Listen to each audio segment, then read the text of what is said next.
आपने तवक्को की थी ऐसा कोई वाकया होगा? देखिए, in the back of my head तो हमेशा से ये था कि अगर हमास की लीडरशिप को तेहरान में जो है वो टारगेट किया जा सकता है, तो फिर कतर जो है इज़ नॉट टू फार। लेकिन फिर वही बात है कि ये अमेरिका का नॉन नेटो एलाय है। अमेरिका के इंटरेस्ट अफगानिस्तान में जो है कतर के थ्रू जाते हैं। दुनिया का सबसे बड़ा एलएनजी एक्सपोर्टर है। अमेरिका का सबसे बड़ा जो हवाई अड्डा है अल उदैद एयरबेस, जो कि हेडक्वार्टर्स है यूएस सेंट्रल कमांड का, वो यहीं पर है। तो मतलब इस वजह से यही सोचते थे कि ये शायद एक रेड लाइन होगी जो नहीं क्रॉस होगी। लेकिन आज जो है जाहिर है इस हमले के बाद तो साफ यही जाहिर हो रहा है कि वो लाइन जो है क्रॉस हो गई है। अब सवाल ये उठता है कि इसमें अमेरिका को किस हद तक जो है इन्वॉल्व है। जो खबरें आ रही हैं, जो इत्तला आ रही है, उससे ये लगता है कि ये हमला इसराइल ने खुद किया है और बहुत ही लास्ट मिनट पे अमेरिका को इत्तला की है, एक ऐसे पॉइंट पे कि जब इस हमले को रोका ना जा सके। तो अब देखना यह है कि इसका रद्द अमल क्या होगा, सऊदीज की तरफ से क्या आएगा। उसके ऊपर आते हैं डॉक्टर साहब, लेकिन एक दिलचस्प जाविया आपने रखा। एक तो मेरे ख्याल में ये भी हमें बताना चाहिए कि जो ये हमास का मौजूद होना है, उनकी क़यादत का दोहा के अंदर, ये कोई उनको पनाहगाह मुहैया नहीं की गई। ये कायरो भी जाते हैं, ये यहाँ से यूरोप का सफ़र भी करते हैं। ये तो अमेरिका की गुडविल के साथ और इसराइल की मर्ज़ी के साथ दोहा के अंदर रह के नेगोशिएट कर रहे हैं और इकट्ठे हुए थे उस मामले पर जो ट्रंप की तरफ से वार्निंग आई थी। ज़रा मैं इंजमाम से जानना चाहूँगा। इंजमाम, आप दुबई बेस्ड हैं, ज़ाहिर हर जगह पर कनेक्शंस हैं आपके। ये कितना गैर मुतवक्को है और इसके ऊपर अमूमी सेंटिमेंट आपको क्या सुनाई दे रहा है?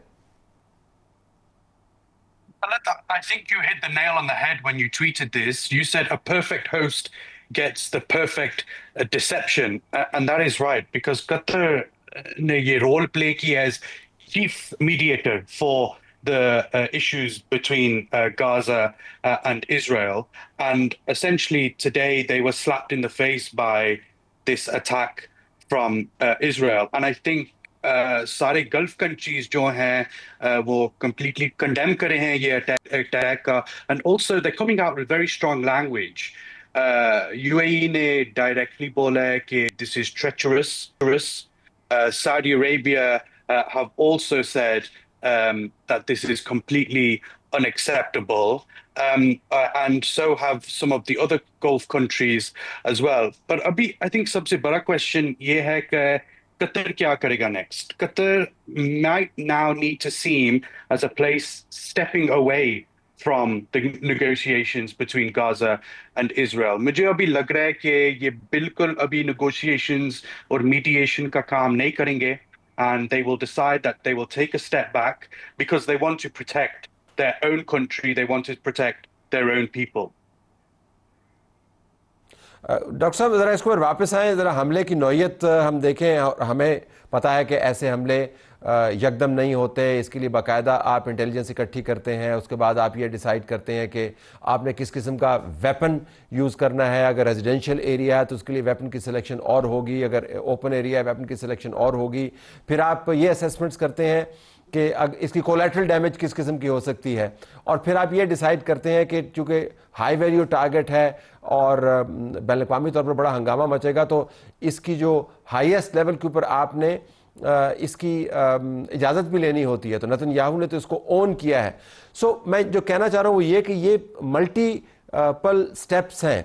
ये कैसे मुमकिन है कि अमेरिका की जहाँ पर एयरबेस मौजूद हो, सेंट्रल कमांड जहाँ से अपने जहाज़ उड़ाती हो, उस जगह के ऊपर इसराइल अटैक प्लान कर रहा हो तो और अमेरिका को पता ना हो? ये बहुत अच्छा सवाल है। और ऑल थिंग्स बीइंग इक्वल, आजकल हम एक ऐसी दुनिया में जी रहे हैं कि जिसमें ऑल थिंग्स बीइंग इक्वल नहीं हो सादर आता। लेकिन ऑल थिंग्स बीइंग इक्वल, ऐसा नहीं होना चाहिए कि ऐसा नहीं हो सकता कि अमेरिका को पता ना हो। तो लेकिन ये है कि इस वक्त फॉग ऑफ वॉर इस कदर थिक हो चुका है कि कुछ समझ नहीं आ रही कि हाँ भाई ये इसमें किस हद, अगर अमेरिका को पता था, कब पता था चला, उन्होंने क्या इसके बारे में पुश बैक किया, ये माने नहीं माने, क्या इन्होंने कहा कि नहीं हम तो करेंगे, ये सारे सवाल जो हैं इनके जवाब अभी हमारे पास नहीं है। लेकिन आपका जो पॉइंट है वो बिल्कुल सही है कि इसकी प्लानिंग पहले से होती है। जो मुझे जो है मतलब समझ में आ रही है, मतलब इस जो स्ट्रेटेजिक इंटेंट वो यही है कि देखें, गजा के अंदर जो है ये एक तरह से एक स्टेलमेट है कि नेगोशिएशन भी आगे नहीं बढ़ रही, हॉस्टेजेस भी नहीं मिल रहे, और फिर यह है कि जो सबसे बड़ी मांग है इसराइल की कि हमास की हुकूमत ख़त्म हो जाए। तो आई थिंक उस पॉइंट ऑफ व्यू को रखते हुए तो वो शायद ये सोच रहे हैं कि अगर हम इनकी जो आला क़यादत है, जो पॉलिटिकल ब्यूरो है दोहा में, अगर उनको निशाना बनाएंगे और हम कामयाब हो जाते हैं तो फिर ये है कि वो जो गाज़ा बेस्ड जो बाकी लीडरशिप बची है ऑपरेशनल, वो घुटने टेक देगी। लेकिन ये अभी जो बात की इंजमाम ने वो बड़ी दिलचस्प है कि अब कतर से तो तवक्को ना करें कि वो होस्ट करे इन टॉक्स को, और अगर ये हमास के निगोशिएटर्स इसमें मारे जाते तो इसराइल ने तो खुद ही दरवाज़ा बंद कर देना था। जब निगोशिएटर्स को ही आपने मार दिया, जब आपने मेज़बान को ही शर्मिंदा कर दिया, तो फिर उसके बाद निगोशिएशन का दरवाज़ा तो आपने बंद कर दिया ना। हाँ, ये बात आप सही कह रहे हैं। देखें, आई डोंट थिंक कि वो इनसे नेगोशिएट करना चाह रहे हैं। आई थिंक वो जो गाजा में जो लीडरशिप बची है ना, उसको मजबूर करना चाह रहे हैं, इन दोनों को सेपरेट करना चाह रहे हैं। वो समझ रहे हैं कि जब तक ये अपना दोहा के अंदर ये जो पॉलिटिकल ब्यूरो है, लीडरशिप है, ये जब तक मौजूद है तो वो लोग जो है उनके they're not gonna give in, they're not gonna throw the towel in. तो वो I think that's the thinking here, because otherwise जो है दिस इज रिस्की।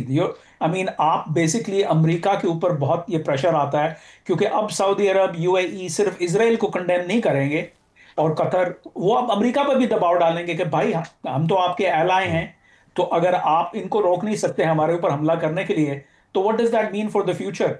सऊदी पूछ रहा होगा कि भाई कल को क्या हमारे पे भी हमला होगा? यूएई भी यही पूछ रहा होगा। So this creates all sorts of problems for the US. तो मैं नहीं समझता कि ये चीज जो है इतनी आसान है कि भाई इसमें अमेरिका ने अचानक फैसला कर लिया कि हाँ चलो ठीक है ये कर दो, क्योंकि बहुत सारी चीजें देखनी पड़ती हैं। अब हाल ही में ठीक। अपने जो सबसे पहला खित्ते का दौरा है उसमें दोहा, यूएई और जो है सऊदी अरब में जो है अपना विजिट करके गए हैं सदर डोनाल्ड ट्रंप। इंजमाम, ज़रा इसी से कनेक्टेड सवाल है। ये जो तमाम गल्फ़ की रियासतें हैं, अमेरिका को और अमेरिका के सदर को, जो मुतनाज़ा सदर है, उसको होस्ट किया, उसको उसके लिए रेड कारपेट रोल किया, वो यहाँ से कमिटमेंट्स लेके गया, दोस्त भाई, अगर नहीं तो कम से कम बड़ा रिलायबल आदमी।